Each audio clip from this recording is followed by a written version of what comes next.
UP की सियासत में आजमगढ़ इन दिनों एक बार फिर से सुर्खियों में है। दरअसल अखिलेश यादव ने पीडीए कार्ड को धार देते हुए आजमगढ़ को पार्टी का राजनीतिक केंद्र बनाने की घोषणा की है। उन्होंने यहां राजनीतिक घर बनवाकर स्पष्ट किया है कि एसपी अब सिर्फ लखनऊ में ही सीमित नहीं रहेगी। आपको बता दें कि एसपी के लिए लखनऊ मध्य है, पूर्व में आजमगढ़ है और पश्चिम में भी कार्यालय खोलकर सपा अब हर वर्ग तक सीधे पहुंचेगी।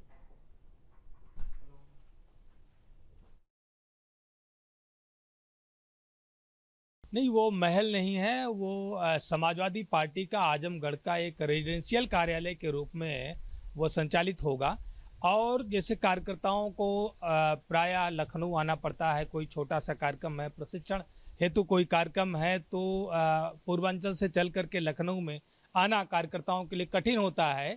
तो वह एक बड़े कार्यालय के रूप में आसपास के जनपदों के वहाँ के कार्यकर्ताओं के और नेताओं के मिलने जुलने का, कार्यक्रम को संचालित करने का, कार्यक्रम को नियंत्रित करने का और पार्टी के द्वारा जो चलाए जा रहे कार्यक्रम होते हैं उन पर नियंत्रण रखने का, उनकी मॉनिटरिंग करने का एक वह माध्यम बनेगा।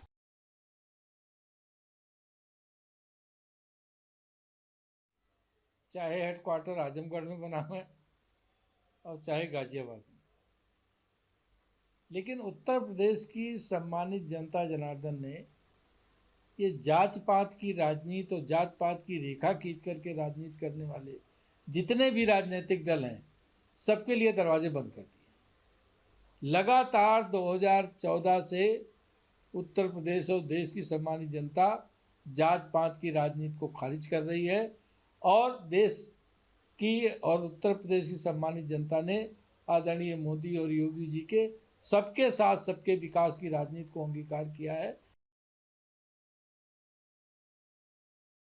उत्तर प्रदेश की राजनीति में 2027 की तैयारी किस कदर शुरू हो गई है, इस बात का अंदाजा इस बात से लगाया जा सकता है कि पार्टियों का मुख्यालय लखनऊ में हुआ करता है, लेकिन जिस तरीके से उत्तर प्रदेश का आकार बढ़ा है उस तरीके से पार्टियों ने अपने कार्यालयों का आकार भी अलग अलग क्षेत्रों में बनाना शुरू कर दिया है। आजमगढ़ में समाजवादी पार्टी ने अपना कार्यालय बनाया है। आगे चल कर के पश्चिम में भी उनका प्लान है कि एक कार्यालय वहां होगा, क्योंकि उत्तर प्रदेश को अगर पूरी राजनीति के रूप में देखना और उसे परखना होगा तो कार्यालय का होना बहुत ज़रूरी है। आजमगढ़ के इस कार्यालय ने इस बात को साबित किया है कि समाजवादी पार्टी पूर्वांचल की राजनीति में और पूर्वांचल की सीटों पर न सिर्फ वहां पकड़ मजबूत करना चाहती है, बल्कि वो अपने 2027 के मिशन को पूरा करना चाहती है।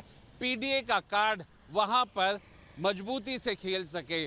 दूसरी तरफ भारतीय जनता पार्टी ने वहां और पूर्वांचल को लेकर के बात करें तो इतने काम किए हैं जिसको मुख्यमंत्री योगी आदित्यनाथ खुद गिनाते हैं कि आजमगढ़ की पहचान को उन्होंने बदल दिया है। आजमगढ़ पहले किसी और नाम के लिए जाना जाता था, पूर्वांचल में किस तरीके से विकास से कोसों दूर था, लेकिन 8 साल की सरकार में बीजेपी ने पूर्वांचल को मुख्य धारा से ला करके खड़ा कर दिया है। अब देखना यही है कि जिस तरीके से प्रदेश कार्यालयों की संख्या अलग अलग राज्यों में बढ़ रही है, 2027 की राजनीति में ये कितना सफल प्रयोग होगा। वीडियो जर्नलिस्ट हरिराम के साथ आलोक पांडे, न्यूज़ स्टेट, लखनऊ। जहां भक्ति है हर शब्द में, कथाओं में छुपे हैं दिव्य रहस्य और ज्योतिष देता है जीवन को दिशा। धर्म से जुड़ी हर बातों को जानने के लिए हमारे चैनल स्तुति को सब्सक्राइब करें। चैनल पर जाने के लिए इस लिंक पर क्लिक करें।